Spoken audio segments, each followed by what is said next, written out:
الحمد لله رب العالمين والصلاة والسلام على سيد الأنبياء وأفضل المرسلين نبينا محمد وعلى آله وأصحابه أجمعين أما بعد.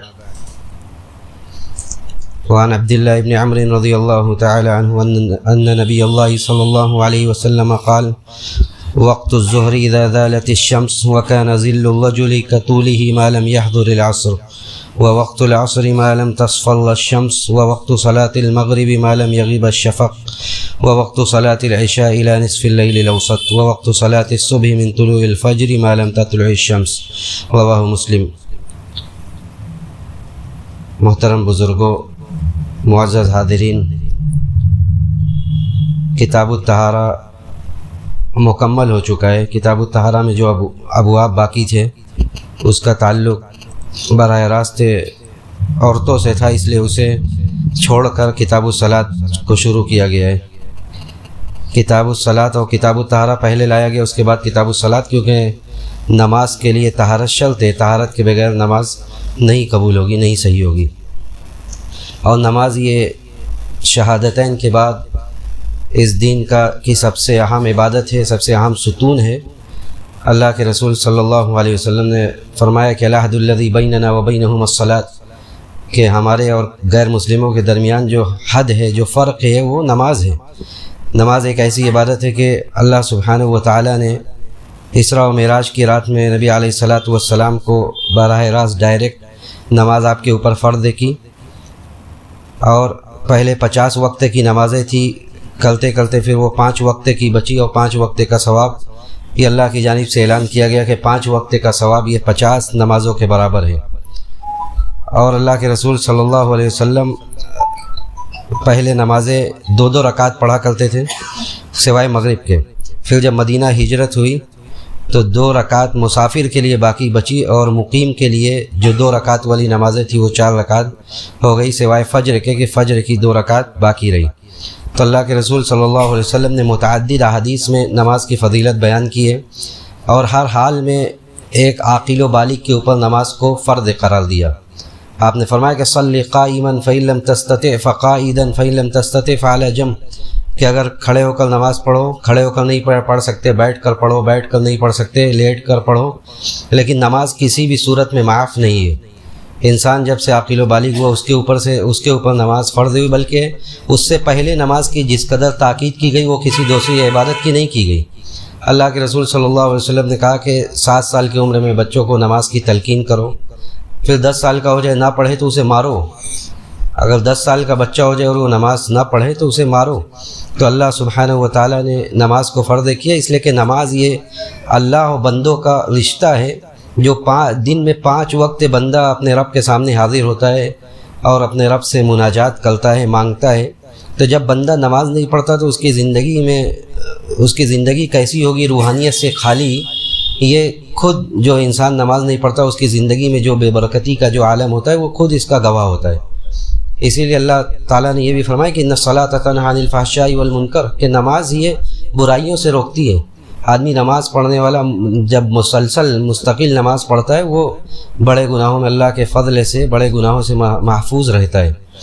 تو اور نماز کا جس قدر اہمیت ہے اتنی کسی بھی عبادت کی نہیں ہے. لیکن سماج اور معاشرے کا حال جب بدلتا ہے تو اس کا نتیجہ یہ ہوتا ہے کہ آج ہمارے یہی ایک مثال دی تھی ایک بڑے شیخ نے سعودی عرب میں، کہ نماز کے مقابلے میں چوری کرنا اس سے کم چھوٹا گناہ ہے. لیکن اگر سماج میں ایک چور مشہور ہو جائے تو اس کے بارے میں لوگ کیا سوچتے ہیں. لیکن اس کے برخلاف ایک انسان جو یہ معروف ہو کہ وہ مستقل طور سے نماز نہیں پڑھتا ہے، مستقل طور سے نماز چھوڑتا ہے، وہ تو اس کی برائی لوگوں کے نظر میں کم ہوگی بنسبت اس بندے کے جو آدمی چور ہے یا جو کوئی اور دوسرا بڑا گناہ کر رہا ہے. اس لیے کہ سماج میں اسے چھوٹا سمجھا گیا ہے. سماج میں نماز کے چھوڑنے کو چھوٹا سمجھ لیا گیا ہے. حالانکہ نماز کے بارے میں اللہ کے رسول صلی اللہ علیہ وسلم نے جتنی تاکید کی اتنی کسی عبادت کے بارے میں، کسی اور عمل کے بارے میں نہیں کیا گیا. اور ائمہ اربعہ کو آپ دیکھیں گے یا دوسرے ائمہ مذاہب کو تو آپ یہ پائیں گے کہ ان لوگوں نے نماز کے تاریک کو، نماز کے چھوڑنے والوں کے بارے میں بڑی سخت ہے. ان لوگوں کا خود اپنا موقف بھی بہت سخت ہے کسی نے کہا کہ جو آدمی نماز نہیں پڑھتا اس کو قید کر لیا جائے گا، جب تک نماز نہ پڑھنے لگے اسے چھوڑا نہیں جائے گا۔ کسی نے یہاں تک کہا کہ اسے مار دیا جائے گا، اسے مار دیا جائے گا کیونکہ وہ کافر ہو چکا ہے۔ یعنی ایسا بھی فتویٰ ہے ائمہ مذاہب کا۔ ان سارے چیزوں کے باوجود انسان ایک مسلمان ہو اور وہ مسجد سے نہ جڑا ہوا ایک مسلمان ہو اور وہ نماز نہ پڑھتا ہو، اس سے بڑی ناکامی اور اس سے بڑی نالائکی کچھ نہیں ہے۔ تو جو میں نے حدیث پڑھی کتاب الصلاۃ کا پہلا باب ہے باب المواقیت، اس میں نماز کے اوقات کے بارے میں بیان کیا گیا، کیونکہ ان الصلاۃ کانت علی المؤمنین کتابا موقوتا، نماز ایسی عبادت ہے جو وقت کے ساتھ فرض ہے۔ یعنی جب ایسا وقت ہوگا، اتنا وقت ہوگا تب فجر کی نماز ہوگی، اتنا وقت ہوگا تب ظہر کی نماز ہوگی۔ ایسا نہیں کہ آپ فجر کی نماز رات میں پڑھ لیں، ظہر کی نماز مغرب کے بعد پڑھیں، سورج غروب ہونے کے بعد، ایسا نہیں ہے، بلکہ ایک خاص وقت کے ساتھ نمازوں کے اوقات کو جوڑ دیا گیا، اور انہی اوقات میں نماز کو ادا کرنا یہ ضروری ہے۔ اسی لیے سب سے پہلے جو باب لائے یا سب سے پہلے جس مفہوم کی حدیث کو بیان کیا، وہ حدیث یہی وقت کے تعلق سے، کہ وقت نماز کا وقت کب ہوتا ہے۔ حضرت عبداللہ ابن عمرو کہتے ہیں کہ اللہ کے رسول صلی اللہ علیہ وسلم نے کہا کہ جب سورج زائل ہو جائے، جب زوال پذیر ہونے لگے تو ظہر کا وقت شروع ہو جاتا ہے۔ اور ظہر کا وقت رہتا کب ہے؟ یعنی جب بیج آسمان سے مغرب کی طرف سورج زوال پذیر ہونے لگتا ہے تو ظہر کا وقت شروع ہوتا ہے، اور وہ وقت اس وقت تک رہتا ہے جب تک کہ عصر کا وقت نہ ہو جائے۔ اور عصر کا وقت کب رہتا ہے؟ جب آدمی کا سایہ اس کے قد کے برابر ہو، یعنی جب تک عصر کا وقت نہ ہو تب تک ظہر کا وقت رہتا ہے۔ اور اس کے بعد اللہ کے رسول صلی اللہ علیہ وسلم نے کہا کہ اب یہ سوال یہاں پہ یہ ہے کہ عصر کا وقت احناف جو ہیں، احناف عصر کی نماز زیادہ تاخیر سے پڑھتے ہیں، ایک مثل نہیں بلکہ دو مثل پر وہ پڑھتے ہیں، تو کیا ظہر کا وقت بھی اسی وقت تک رہتا ہے جب وہ عصر کی نماز پڑھتے ہیں؟ تو یہ قول امام ابو حنیفہ کی طرف منسوب کیا گیا، لیکن اکثر ان کے مسلک میں بھی لوگوں نے اس کی مخالفت کی ہے اور یہ کہا کہ ظہر کا وقت اسی وقت تک رہتا ہے جب تک کہ سایہ ایک مثل نہ ہو، یعنی ہمارے یہاں جو عصر کا وقت ہوتا ہے اسی وقت تک ظہر کا وقت رہتا ہے۔ پھر عصر کا وقت اس وقت سے شروع ہوتا ہے اور کب تک رہتا ہے؟ وہ وقت العصر ما لم تصفل الشمس، جب تک کہ سورج زلد نہ پڑ جائے۔ دیکھیے اب عصر کے وقت کے بارے میں یہ روایت یہاں پہ یہ ہے کہ جب تک کہ سورج زلد نہ پڑ جائے، اور بعض روایات میں یہ ہے کہ عصر کا وقت اس وقت تک ہے جب تک کہ سورج غروب نہ ہو جائے۔ تو علماء نے یہ کہا ہے کہ عصر کا جو مختار وقت ہے، جو پسندیدہ وقت ہے، وہ اس وقت تک ہے جب تک کہ سورج زلد نہ پڑ جائے۔ سورج جب زلد ہو جائے یعنی غروب سے پہلے، تب یہ عصر کا وقت ختم ہو جاتا ہے۔ لیکن اگر کسی کے ساتھ کوئی مجبوری ہو، کوئی بیمار ہے، سو گیا ہے، وہ اٹھے اور وہ اگر سورج غروب ہونے سے پہلے بھی نماز پڑھ لے تو اس کی نماز انشاءاللہ ادا ہو جائے گی۔ اس کے بعد اللہ کے رسول صلی اللہ علیہ وسلم نے کہا کہ وقت صلاۃ المغرب ما لم یغیب الشفق، اور اچھا ظہر اور عصر کے وقت میں کوئی فاصل نہیں ہے، ایسا نہیں کہ اتنے وقت پر ختم ہوگا اس کے بعد پھر اتنا وقت باقی رہے گا تب عصر کا وقت شروع ہوگا، بلکہ جیسے ہی ظہر کا وقت ختم ہوگا ویسے ہی عصر کا وقت شروع ہو جائے گا، ویسے ہی عصر کا وقت شروع ہو جائے گا، اور دونوں میں کوئی فاصل نہیں ہے اور نہ تو اشتراک ہے۔ ایسا بھی نہیں ہے کہ وہ ظہر کی نماز آپ عصر کے وقت میں اور عصر کی نماز ظہر کے وقت میں ادا کر لیں گے، ایسا نہیں ہے، بلکہ جس روایت میں یہ حضرت جبریل والی روایت میں یہ کہ اللہ کے رسول صلی اللہ علیہ وسلم کو حضرت جبریل نے دوسرے دن جو نماز پڑھائی تھی وہ پہلے دن جب آپ نے یعنی دونوں نماز کا الگ الگ وقت بتایا گیا، وہاں مقصد یہ ہے کہ جب نماز ختم ہوئی اس وقت یہ وقت تھا، یعنی مسئلہ یہ ہے کہ دونوں میں کوئی فرق نہیں ہے، جیسے ہی وہ وقت ختم ہوا ویسے ہی اگلا وقت شروع ہو گیا۔ اس کے بعد مغرب کا وقت اللہ کے رسول صلی اللہ علیہ وسلم نے کہا کہ جب تک کہ شفق ختم نہ ہو جائے۔ شفق کا مطلب یہ کہ سورج غروب ہونے کے بعد جو آسمان میں سرخی رہتی ہے وہ وقت جب تک ہو تب تک مغرب کا وقت رہتا ہے، لیکن اللہ کے رسول صلی اللہ علیہ وسلم کی سنت یہ آگے روایات آئیں گی، اللہ کے رسول صلی اللہ علیہ وسلم کی سنت یہ کہ آپ مغرب کی نماز کو جلدی ادا کرتے تھے، مغرب کی نماز کو آپ جلدی ادا کرتے تھے، حالانکہ شفق جب تک رہتا ہے تو شفق کی مدت تقریباً علماء نے جو ذکر کی ہے کہ شفق کی مدت 1 گھنٹہ، سوا گھنٹہ، 1.5 گھنٹے تک رہتا ہے۔ تو اگر اتنے مدت میں آدمی نماز کو ادا کرے سورج غروب ہونے کے بعد تو اگر اتنے وقت تک آدمی نماز کو ادا کرے مغرب کی تو یہ صحیح ہے۔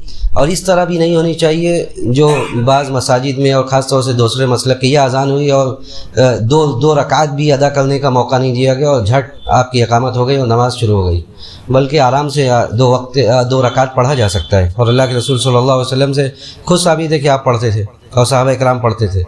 اس کے بعد اللہ کے رسول صلی اللہ علیہ وسلم نے کہا کہ وقت صلاۃ العشاء الی نصف اللیل، اور عشاء کی نماز کا وقت کب ہے؟ عشاء کی نماز کا وقت آدھی رات تک ہے۔ عشاء کی نماز کا وقت آدھی رات تک ہے۔ اب یہ آدھی رات کا آپ کاؤنٹ کیسے کریں گے، اعتبار کب سے کریں گے؟ سورج جب سے غروب ہوا ہے اس وقت سے آپ آدھی رات کا اعتبار کریں گے۔ یعنی آج کل جیسے سورج جب غروب ہو رہا ہے 6:50 جیسے، تو اس وقت سے لے کر آپ جب تک فجر کا وقت نہیں ہوتا ہے اس وقت تک یہ رات ہے، اور اس میں نصف رات تک، آدھی رات تک یہ عشاء کا مختار وقت ہے، پسندیدہ وقت ہے۔ عشاء کی نماز کے بارے میں علماء نے، چونکہ حدیثیں اور بھی آئی ہوئی ہیں، اسی لیے علماء نے اس میں ایک قول ہے علماء کا کہ عشاء کا وقت کب تک ہے۔ بعض لوگ کہتے ہیں ثلث لیل تک ہے، یعنی 1/3 رات تک۔ بعض لوگ کہتے ہیں نصف لیل تک ہے جیسا کہ اس حدیث میں ہے، اور بعض لوگ کہتے ہیں کہ فجر تک ہے، فجر تک ہے، چونکہ ایک روایت میں یہ آیا ہے کہ ہر نماز کا وقت دوسرے نماز تک ہے، لیکن یہ بات مطلق نہیں ہے، کیونکہ کوئی عالم یہ نہیں کہتا کہ فجر کا وقت ظہر تک ہے، بلکہ اس میں مراد یہ کہ ایک نماز جو دوسرے نماز سے ملی ہوئی ہے اس کا وقت اگلے نماز تک ہے۔ تو عشاء کا وقت بھی علماء نے یہی بات راجح قرار دیا ہے کہ سارے حدیثوں میں سب سے زیادہ صحیح بات یہی ہے کہ عشاء کا وقت آدھی رات تک ہے، عشاء کا وقت آدھی رات تک ہے، بغیر عذر کے اس کے آگے نہیں بڑھانا چاہیے، اس سے زیادہ تاخیر نہیں کرنا چاہیے۔ شیخ الحدیث صاحب مولانا عبید اللہ مبارک پوری رحمہ اللہ نے بھی یہی بات راجح قرار دیا ہے کہ جو عشاء کا وقت ہے وہ آدھی رات تک ہے، آدھی رات سے آگے نہیں۔ بعض لوگ یہ غفلت میں، خاص طور سے عورتیں ہیں، غفلت میں بیٹھی رہتی ہیں، اس کے بعد جب وقت نکل جاتا ہے 12 بج جائے گا آج کل رات میں، تب وہ عشاء کی نماز پڑھیں گی، یہ طریقہ صحیح نہیں ہے، یہ طریقہ صحیح نہیں ہے، بلکہ صحیح طریقہ یہ کہ آپ آدھی رات سے پہلے عشاء کی نماز کو ادا کریں۔